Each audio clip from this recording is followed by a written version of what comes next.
Negative interest rates, are they part of a plan to create an intentional economic collapse? I'm going to explain this to you in 3 simple, fast steps. Step number 1, let's go over the money supply, credit creation, contraction, and the economy. Our simple, real economy in the middle of the whiteboard. On the right-hand side, we have the farmer that produces cows, corn, cotton. They produce so much stuff, it allows other people in the economy to do things like being a bankster, a car salesman, and a construction worker. The bank issues credit so people can buy homes and cars. If they issue less credit or no credit at all, most likely the construction worker, car salesman, and bankster all lose their jobs. One person's spending is another's income. So if they all lose their jobs, they're going to be spending less on cows, corn, cotton, means less income for the farmers. To be clear, the farmers still have a source of income because they produce stuff that they trade amongst one another. But in this economy, if credit goes to zero, there'd be a lot less income. The entire economy would move to a subsistence type of economy where everyone had to be a farmer. In other words, an economic collapse. And there's this guy in the upper right-hand corner that's holding a sign saying, "I love the keto diet and gold." Well, of course, that can be none other than Peter Schiff himself. He's saying, wait, George, wait. I watched your video and you forgot a couple key points. So I'm going to make sure that I'm extremely thorough in this video just for Peter Schiff himself. So first of all, in our current economy, it's very hard for prices to go down because of the minimum wage, a lot of different reasons. But if prices can't go down to create demand, there's a lot faster supply destruction. And of course, the supply gives us the ability to consume. So if there's less supply happening, there's less consumption and less income. So just to reiterate, in our current economy, if we have a lot less credit, we have less production, less consumption, income, that leads us to an economic collapse. And to make things really easy to understand, let's go over a quick thought experiment. Let's say our current economy has 70 trillion worth of debt, 20 trillion worth of money supply. If we dropped the money supply down to $1,000, what would happen?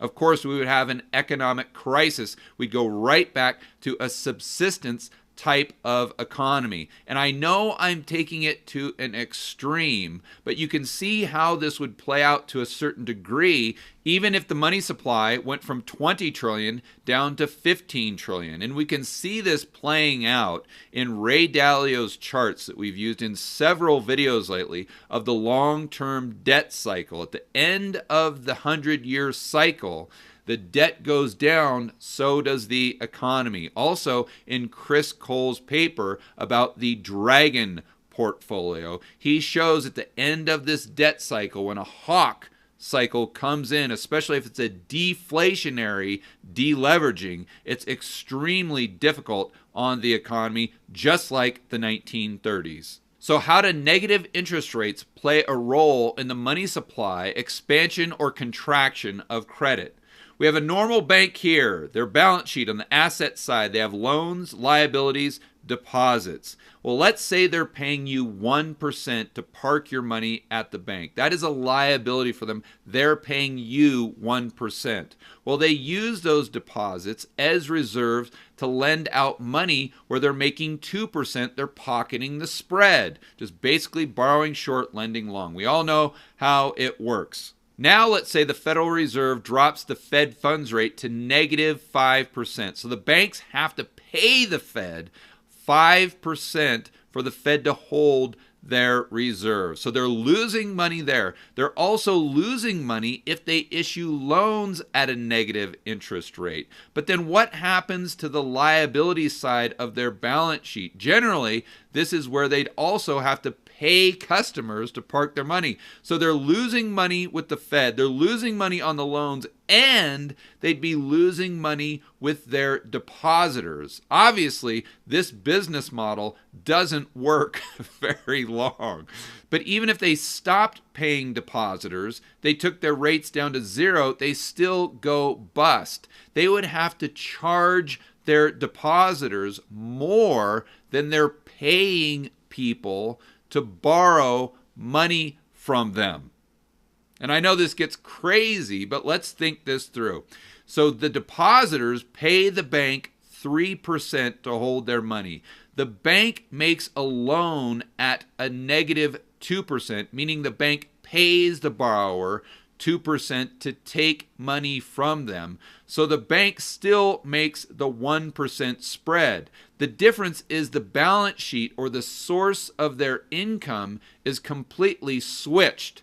In the first case, the bank makes income from loans and their expenses are deposits. In the second case, the bank's expenses are loans and their income are deposits. So if we think this through, why would any bank issue a loan if that was an expense for them? They wouldn't. We'd have fewer loans, which means less credit and debt. Less credit and debt means a reduction in the money supply. What happens if the money supply contracts? We have an economic collapse. In other words, negative interest rates inevitably over time will lead to an economic collapse.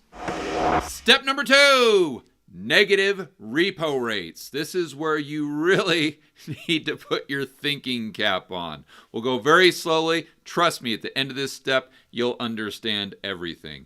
To start, repo is the backbone of the entire dollar funding market. It provides all the liquidity. It's the plumbing of the entire financial system. So if there's no repo, there's no economy. So let's go over the basics. Day 1, entity A gives B treasuries as collateral.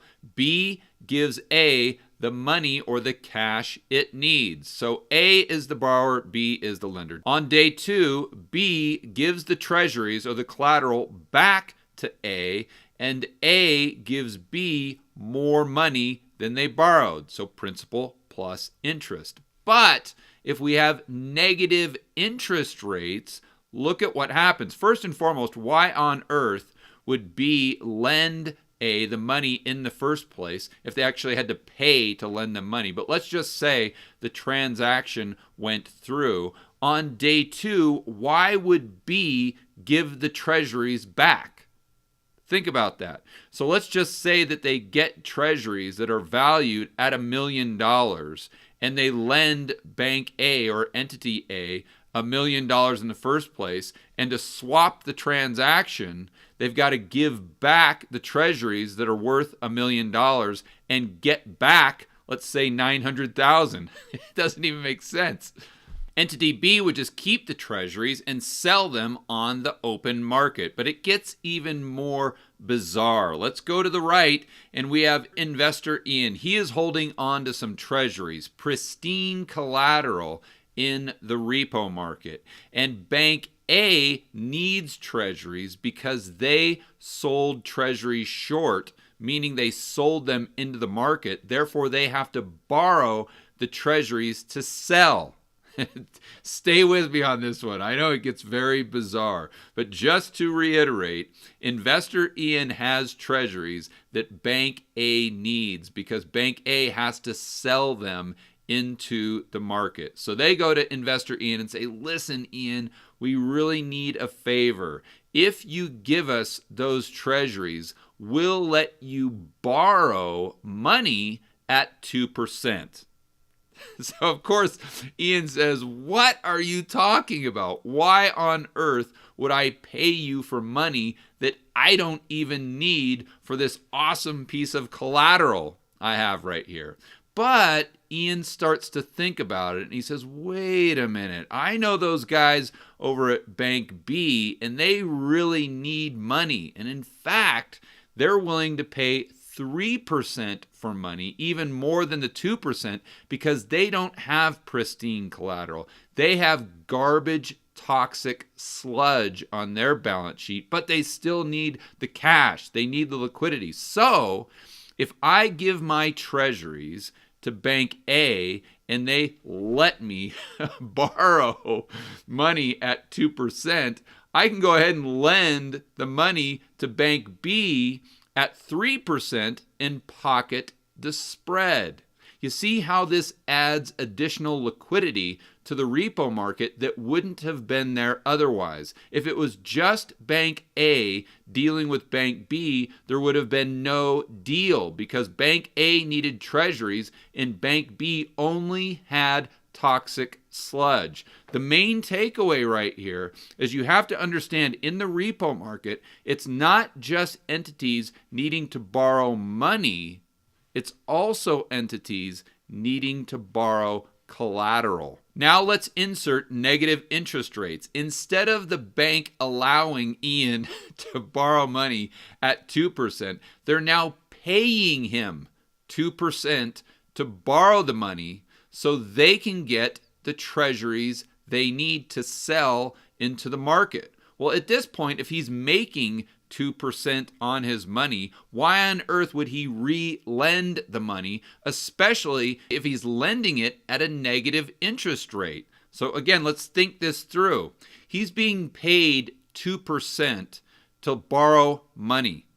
So why would he pay someone, let's say 1%, to borrow the same money when he only gets 1% net? He wouldn't lend the other person the money at a negative 1%. He would just keep the money and give it back at the end of the repo transaction and pocket the entire 2%. So again, this goes back to a situation where if you throw in negative interest rate, it's going to dramatically reduce the liquidity and the functionality of the repo market. Oh, but wait. There is more. It gets even more complicated and more bizarre than this. If you need a refresher course on the repo market, I've got tons of video. I'll put links in the description below. But taking it to the next level of insanity, and this is how the repo market works. In fact, I'm just scratching the tip of the iceberg when it comes to complexity. But the next situation, investor Ian right here, but he doesn't have any collateral. He has no treasuries. But let's say he goes into a transaction with Bank A that thinks he has the treasuries, and their deal is a repo transaction from Monday to Friday. And Bank A is allowing investor Ian to borrow the money for the treasuries at 0%. Well, what happens if Ian doesn't go through with the deal? It's called a repo fail. The charge or the fee to Ian would typically be the interest rate he would have paid for the money. Well, if the interest rate is 0, let's not even get the negative yet, but if it's 0, there is no penalty for the fail. So what investor Ian can do is not take delivery of the money or deliver the treasuries on Monday. He can execute a fail, but he's got the contract that lasts all the way until Friday. So let's say on Wednesday, interest rates go from 0% up to 1%. Well, now what Ian can do is execute the contract. So he borrows the money at 0% on Wednesday, gives Bank B the money he borrowed from Bank A. He takes the treasuries from Bank B and gives them to Bank A as he pockets the spread on the difference with the money he borrowed at 0% and the money he lent at 1%. And just think about how that would work with negative interest rates. The bottom line is it wouldn't work at all. You can see that throwing negative interest rates into the repo market would be the exact same as taking all of the oil out of your car engine and replacing it with gravel. It just wouldn't work. Therefore, it would lead to a gradual repo market crash and an economic collapse. Step number 3. Creative destruction. We know that negative interest rates can impact the banking system, so they lend less. This could create a reduction in the money supply and bring on an economic collapse. We also know that negative interest rates could freeze up the repo market, and the repo market is the plumbing of the entire system. If the repo market doesn't work, the whole house of cards comes crashing down. But we still need to answer the question, are negative interest rates part of an actual plan to create an economic collapse? Is this some form of perverse creative destruction? To put the pieces of the puzzle together, let's start with a chart of the ECB and Japan going back to 2010 all the way to 2019. On the left, we have a negative 1% interest rate, 0% interest rate in the middle, 1% on the top. And of course, the ECB took their interest rates negative, their overnight rate. They took it negative 2014. The Bank of Japan took their rates negative around 2016. And you can see about the same time, the European Central Bank took their rates even further negative. Why on earth would they do this? And before we go any further, I want to point out that just last week, the futures market, the Fed funds futures, went negative. That's not to say that the Fed funds rate currently is negative. That is to say that the market is predicting that eventually the Fed will take rates negative, just like the ECB and the BOJ, the Bank of Japan. But look at the results this has produced in Europe and Japan. It's obvious that these policies don't work. They haven't created inflation. They haven't created growth. Anyone, a third grader, could look at this and tell, going back to 2014, that the negative interest rates didn't achieve their objectives. So why on earth would these PhD economists continue to do the same thing over and over and over again and expect different results? Jeff Snider comes to the conclusion that they're all completely incompetent. But Richard Werner comes to a different conclusion altogether. It's not that they're incompetent, it's that the negative interest rates are an intentional destruction tool to create a new type of economy or centralize even more power around the central banks. Let's go right to a clip of a documentary based on his book, The Princes of Yen. Mr. Fukui, also his mentor, Mr. Mieno, and his mentor, Mr. Maekawa. And you've guessed it, these are some of the princes of the yen that the book is all about. They have said on the record in the 80s and also throughout the 90s, what is the goal of monetary policy? It is to change the economic structure. Now, how do you do that? Well, you need a crisis, and that's really what they've done. They've created a crisis to change the economic structure. We're just out of time. I have to cut you off. Thank you so much, and we apologize. And if you haven't seen that documentary on YouTube, I cannot suggest it enough. But moving on, what Werner believes is central banks in the past have created debt bubbles to destroy entire economies. And they do so because they want to restructure or consolidate power. He gives an example of the United States in the 1920s, where the central banks and the banking system itself created these huge debt bubbles that brought us to the 1930s, where a lot more government control came into American society. His hypothesis is the American public would have never, ever agreed to having this much government control in their society if it wasn't for the collapse that the expansion of credit in the 1920s created. Werner believes the exact same thing happened in the 1980s in Japan, 1990s Asia, and is happening now in all the developed economies. They're trying to create these debt bubbles so when they burst and the recession comes on or the depression, the powers that be can consolidate the power, or they can change the country or the entire economy in a manner that they see fit. So are negative interest rates a plan to bring on an economic collapse? Well, that I don't know definitively. I don't think anyone does. But one thing I do know is that central banks have proven over and over and over again they cannot create a better economy. The only thing they can do is destroy an existing economy. For more content on negative interest rates that'll help you build wealth and thrive in a world of out-of-control central banks and big governments, check out this playlist right here, and I will see you on the next video.